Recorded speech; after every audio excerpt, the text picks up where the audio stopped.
ટ્રેનની સવારી જોખમી થઈ ગઈ.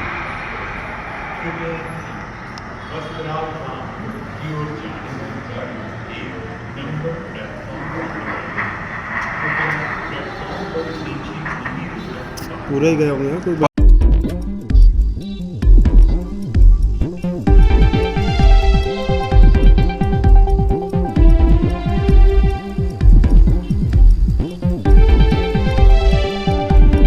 നമസ്കാരം, ആസാദി നൈറ്റ് എഡിഷനിലേക്ക് ഏവർക്കും സ്വാഗതം. നോക്കാം ഇന്നത്തെ പ്രധാനപ്പെട്ട വാർത്തകൾ. അഹമ്മദാബാദിൽ എയർ ഇന്ത്യ വിമാനം ജനവാസ കേന്ദ്രത്തിൽ തകർന്നു വീണ് വൻ ദുരന്തം. ആകാശ ദുരന്തം. ഒരാളൊഴികെ മുഴുവൻ യാത്രക്കാരും മരിച്ചു. മരിച്ചവരിൽ ഗുജറാത്ത് മുൻ മുഖ്യമന്ത്രി വിജയ് രൂപാണിയും. മരിച്ചവരുടെ കുടുംബങ്ങൾക്ക് 1 കോടി രൂപ സഹായധനം പ്രഖ്യാപിച്ച് ടാറ്റ. മെഡിക്കൽ കോളേജിന് കെട്ടിടവും. വിമാനാപകടത്തിൽ നിന്ന് അത്ഭുതകരമായി രക്ഷപ്പെട്ട് രമേശ് വിശ്വാസ് കുമാർ. നടന്നു പോകുന്ന ദൃശ്യങ്ങൾ വൈറൽ. അഹമ്മദാബാദ് വിമാന ദുരന്തം. മരിച്ചവരിൽ ലണ്ടനിൽ നഴ്സായ പത്തനംതിട്ട സ്വദേശിനിയും. അഹമ്മദാബാദ് ആകാശ ദുരന്തം. വിമാനം തകർന്നു വീണ മെഡിക്കൽ കോളേജിന്റെ മെസ്സിലുണ്ടായിരുന്ന 8 വിദ്യാർത്ഥികൾക്ക് ദാരുണാന്ത്യം. ഡൽഹിയിൽ ട്രെയിൻ പാളം തെറ്റി. ആളപായമില്ല. വിശദമായ വാർത്തകളിലേക്ക് കടക്കാം.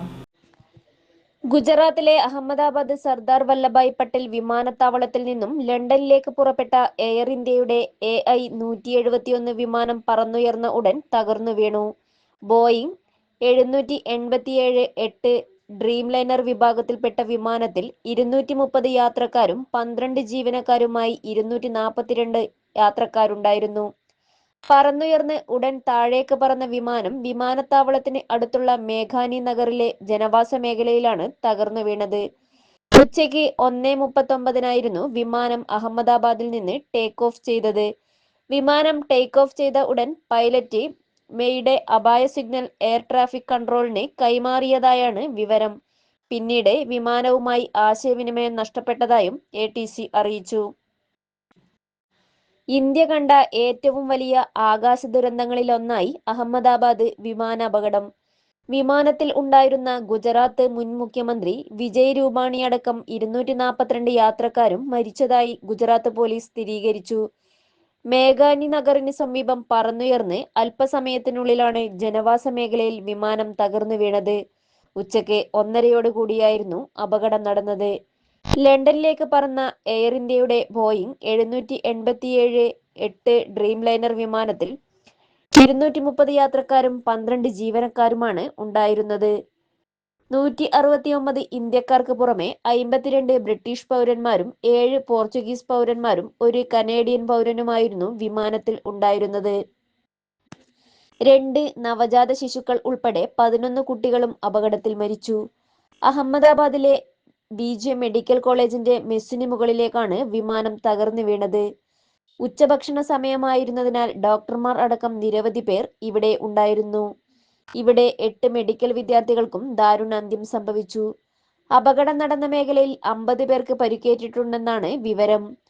നിരവധി പേരുടെ നില അതീവ ഗുരുതരമാണ്. പരിക്കേറ്റവർക്ക് ചികിത്സ ലഭ്യമാക്കുന്നുവെന്ന് അഡീഷണൽ ചീഫ് സെക്രട്ടറി അറിയിച്ചു. ദുരന്തത്തിൽ ഒരു മലയാളി യുവതിയും മരണപ്പെട്ടിട്ടുണ്ട്. തിരുവല്ല പുല്ലാട് സ്വദേശിനി രഞ്ജിത ഗോപകുമാരൻ നായരാണ് അപകടത്തിൽ മരണപ്പെട്ടത്. UK-യിൽ നഴ്സായിരുന്നു രഞ്ജിത. അവധി കഴിഞ്ഞ് മടങ്ങുമ്പോഴാണ് ദുരന്തം. ദുരന്തത്തിൽ മുഖ്യമന്ത്രി പിണറായി വിജയൻ അഗാധമായ ദുഃഖം രേഖപ്പെടുത്തി. ഇരകൾക്കും അവരുടെ കുടുംബങ്ങൾക്കും ഒപ്പം കേരള സർക്കാർ നിലകൊള്ളുമെന്നും അദ്ദേഹം X-ൽ കുറിച്ചു. അഹമ്മദാബാദിൽ തകർന്നു വീണ വിമാന ദുരന്തത്തിൽ മരിച്ചവരിൽ മലയാളിയും പത്തനംതിട്ട പുല്ലാട് സ്വദേശിനിയും ലണ്ടനിൽ നഴ്സുമായ രഞ്ജിത ഗോപകുമാരൻ നായരും അപകടത്തിൽപ്പെട്ട വിമാനത്തിലുണ്ടായിരുന്നു. നാട്ടിൽ വന്ന് ലണ്ടനിലേക്ക് മടങ്ങുകയായിരുന്നു രഞ്ജിത. കഴിഞ്ഞ ദിവസം വൈകിട്ടാണ് പത്തനംതിട്ടയിലെ വീട്ടിൽ നിന്ന് അഹമ്മദാബാദിലേക്ക് പോയത്. അഹമ്മദാബാദിൽ നിന്ന് ലണ്ടനിലേക്ക് പുറപ്പെട്ട എയർ ഇന്ത്യയുടെ AI-171 ബോയിംഗ് 787-8 ഡ്രീം ലൈനർ വിമാനമാണ് അഹമ്മദാബാദ് വിമാനത്താവളത്തിന് സമീപം മേഘാനി നഗറിലെ ജനവാസ മേഖലയിൽ തകർന്നു വീണത്. വ്യാഴാഴ്ച ഉച്ചയ്ക്ക് 1:45 സംഭവം. രാജ്യത്ത് നടുക്കിയ അഹമ്മദാബാദ് ആകാശ ദുരന്തത്തിൽ വിമാനത്തിൽ ഉണ്ടായിരുന്നവർക്ക് പുറമെ വിമാനം തകർന്നു വീണ മെഡിക്കൽ കോളേജിന്റെ മെസ്സിലുണ്ടായിരുന്ന 8 വിദ്യാർത്ഥികൾക്കും ദാരുണാന്ത്യം. അഹമ്മദാബാദിലെ ബിജു മെഡിക്കൽ കോളേജിന്റെ മിസ്സിന് മുകളിലേക്കാണ് എയർ ഇന്ത്യയുടെ വിമാനം ഉച്ചയ്ക്ക് 1:38 തകർന്നു വീണത്. ഉച്ചഭക്ഷണ സമയമായിരുന്നതിനാൽ യുവ ഡോക്ടർമാർ ഭക്ഷണം കഴിക്കാനും മറ്റും മെസ്സിൽ ഉണ്ടായിരുന്നു. ഇതാണ് മരണസംഖ്യ വർദ്ധിപ്പിച്ചത്. അപകട മേഖലയിൽ 50ഓളം പേർക്ക് പരിക്കേറ്റിട്ടുണ്ട്. നിരവധി പേരുടെ നില അതീവ ഗുരുതരമാണ്. അതേസമയം യാത്രക്കാരുടെ കുടുംബങ്ങളോട് DNA സാമ്പിൾ എത്തിക്കാൻ ഗുജറാത്ത് അഡീഷണൽ ചീഫ് സെക്രട്ടറി നിർദ്ദേശം നൽകി.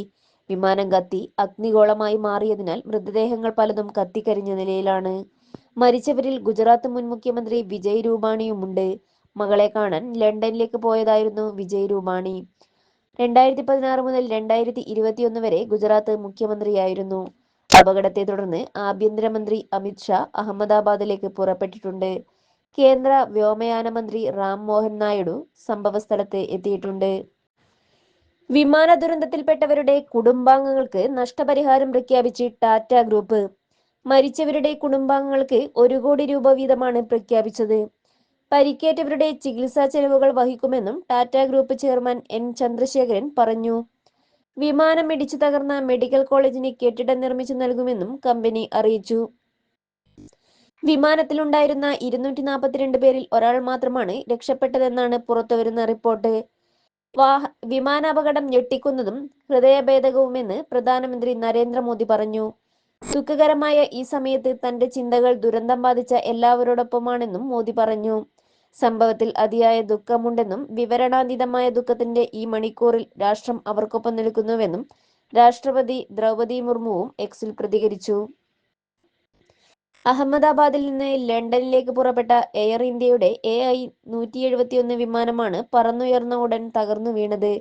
ബോയിംഗ് 787-8 ഡ്രീം ലൈനർ വിഭാഗത്തിൽപ്പെട്ട വിമാനമായിരുന്നു ഇത്. യാത്രക്കാരിൽ 169 ഇന്ത്യക്കാരും 53 ബ്രിട്ടീഷ് പൗരന്മാരുമാണുള്ളത്. 7 പോർച്ചുഗീസ് പൗരന്മാരും 1 കനേഡിയൻ പൗരനും വിമാനത്തിലുണ്ടായിരുന്നു. അഹമ്മദാബാദ് വിമാനാപകടത്തിൽ നിന്ന് അത്ഭുതകരമായി രക്ഷപ്പെട്ട് യാത്രക്കാരിൽ ഒരാൾ സീറ്റ് നമ്പർ 11-ലെ യാത്രക്കാരനായിരുന്ന രമേശ് വിശ്വാസ് കുമാർ എന്നയാളാണ് രക്ഷപ്പെട്ടത്. ഇദ്ദേഹം ചികിത്സയിലാണെന്ന് Gujarat police commissioner GS Malik പറഞ്ഞു. 38-കാരനായ രമേശ് അപകടത്തിന് പിന്നാലെ എമർജൻസി എക്സിറ്റിലൂടെയാണ് പുറത്തു കടന്നത്. ശേഷം രമേശ് നടന്നു പോകുന്നതിന്റെ ദൃശ്യങ്ങൾ സാമൂഹിക മാധ്യമങ്ങളിൽ വ്യാപകമായി പ്രചരിക്കുന്നുണ്ട്. Vijnana Keralam mega job fair 21-ന്. ജർമ്മനിയിലേക്ക് 1050 നഴ്സുമാരുടെ ഒഴിവിലേക്കും റിക്രൂട്ട്മെന്റ് യുവാക്കൾക്ക് തൊഴിലവസരങ്ങൾ കണ്ടെത്തി നൽകുക ലക്ഷ്യം. രാമചന്ദ്രൻ കടന്നപ്പള്ളി. അഭ്യസ്തവിദ്യരായ യുവാക്കൾക്ക് തൊഴിലവസരങ്ങൾ ഉണ്ടാക്കുക മാത്രമല്ല തൊഴിൽ നേടാൻ അവരെ പ്രാപ്തരാക്കുക എന്നതും സർക്കാരിന്റെ ലക്ഷ്യമാണെന്ന് പുരാവസ്തു പുരാരേഖ മ്യൂസിയം രജിസ്ട്രേഷൻ വകുപ്പ് മന്ത്രി രാമചന്ദ്രൻ കടന്നപ്പള്ളി കണ്ണൂർ ഗവൺമെന്റ് എഞ്ചിനീയറിംഗ് കോളേജിൽ ജൂൺ 21-ന് നടത്തുന്ന വിജ്ഞാന കേരളം മെഗാ ജോബ് ഫെയർ സംബന്ധിച്ച വാർത്താ സമ്മേളനത്തിൽ സംസാരിക്കുകയായിരുന്നു മന്ത്രി. ജില്ലയിൽ ചുരുങ്ങിയത് 5000 പേർക്ക് തൊഴിൽ ലഭ്യമാക്കാൻ ലക്ഷ്യമിട്ടാണ് മെഗാ ജോബ് ഫെയർ സംഘടിപ്പിക്കുന്നത്. 10,000 ഉദ്യോഗാർത്ഥികളെ വരെ പങ്കെടുപ്പിക്കാൻ സൗകര്യമൊരുക്കും. ജർമ്മനിയിലേക്ക് 1050 നഴ്സുമാരുടെ ഒഴിവിലേക്കും മേളയിൽ റിക്രൂട്ട്മെന്റ് നടക്കും. യുവാക്കൾ ഈ അവസരം പ്രയോജനപ്പെടുത്തണമെന്നും മന്ത്രി അഭ്യർത്ഥിച്ചു. തദ്ദേശീയമായി വരുമാനം കണ്ടെത്താൻ സഹായിക്കാനാണ് വിജ്ഞാന കേരളം ക്യാമ്പയിൻ കൊണ്ട് ലക്ഷ്യമിടുന്നത്. യുവാക്കൾ അവരുടെ കർമ്മശേഷി ഉപയോഗപ്പെടുത്തണമെന്നും മന്ത്രി പറഞ്ഞു. സംസ്ഥാനത്ത് തൊഴിലവസരങ്ങൾ നിലവിലുള്ളപ്പോൾ യുവാക്കൾ പുറം നാടുകളിൽ സമാന ജോലിയിൽ പ്രവേശിക്കുന്ന അവസ്ഥയുണ്ടെന്ന് KV സുമേഷ് MLA പറഞ്ഞു. ഇത്തരം സാഹചര്യങ്ങൾക്ക് മാറ്റം കൊണ്ടുവരാനാണ് സർക്കാർ വിജ്ഞാന കേരളം ജനകീയ തൊഴിൽ ക്യാമ്പയിന് രൂപം നൽകുന്നതെന്നും അദ്ദേഹം പറഞ്ഞു. ജില്ലാ ഇൻഫർമേഷൻ ഓഫ് ചേംബറിൽ നടന്ന പത്രസമ്മേളനത്തിൽ ജില്ലാ കളക്ടർ അരുൺ K. വിജയൻ, വിജ്ഞാന കേരളം ജില്ലാ mission coordinator doctor M. Surjit എന്നിവരും പങ്കെടുത്തു. അപേക്ഷ ജൂൺ 18 വരെ കേരള നോളജ് ഇക്കോണമി മിഷന്റെ DWMS എന്ന പോർട്ടൽ വഴി മുൻകൂട്ടി അപേക്ഷ നൽകിയാണ് ഉദ്യോഗാർത്ഥികൾ തൊഴിൽ മേളയിൽ പങ്കെടുക്കേണ്ടത്. മേളയിൽ രജിസ്റ്റർ ചെയ്യാനുള്ള അവസാന തീയതി ജൂൺ 18. +2 മുതൽ PG വരെ യോഗ്യതയുള്ളവർക്ക് അപേക്ഷിക്കാവുന്ന തൊഴിലവസരങ്ങളാണ് മേളയിൽ ഉൾപ്പെടുത്തിയിരിക്കുന്നത്. +2 യോഗ്യതയുള്ളവർക്ക് 64 വിഭാഗങ്ങളിലായി 3200-ൽ അധികം തൊഴിലവസരങ്ങളും ITI മുതലായ സാങ്കേതിക പരിശീലനം നേടിയവർക്ക് 12,838 ഒഴിവുകളും സാങ്കേതിക ഡിപ്ലോമ നേടിയവർക്ക് 6500-ലധികം ഒഴിവുകളും ബിരുദധാരികൾക്കും വിവിധ എഞ്ചിനീയറിംഗ് ബിരുദധാരികൾക്കുമായി 8000-ലധികം ഒഴിവുകളുമാണ് റിപ്പോർട്ട് ചെയ്യപ്പെട്ടിട്ടുള്ളത്. ജർമ്മനിയിലേക്ക് 1050 നഴ്സുമാരുടെ ഒഴിവിലേക്കും മേളയിൽ റിക്രൂട്ട്മെന്റ് നടക്കും. മേളയോടനുബന്ധിച്ച് സാങ്കേതിക ഡിപ്ലോമക്കാർക്കായി 2600-ലധികം ഒഴിവുകളിലേക്ക് വെർച്വൽ ജോബ് ഫെയറും നടത്തും. ഒരു ഉദ്യോഗാർത്ഥിക്ക് പരമാവധി 5 കമ്പനികളിലേക്ക് അപേക്ഷ സമർപ്പിക്കാം. അപേക്ഷ സമർപ്പിച്ച ഉദ്യോഗാർത്ഥികൾ അന്നേ ദിവസം രാവിലെ 8:30 മണിക്ക് എഞ്ചിനീയറിംഗ് കോളേജിൽ റിപ്പോർട്ട് ചെയ്യണം. ബ്ലോക്ക് പഞ്ചായത്ത്, നഗരസഭ എന്നിവ തിരിച്ച് പ്രത്യേക കൗണ്ടറുകൾ സജ്ജമാക്കും. തൊഴിൽ മേളയുടെ തുടർച്ചയായി ആഗസ്റ്റ് മാസത്തിൽ വിദേശ തൊഴിൽ മേളയും ആസൂത്രണം ചെയ്തിട്ടുണ്ട്.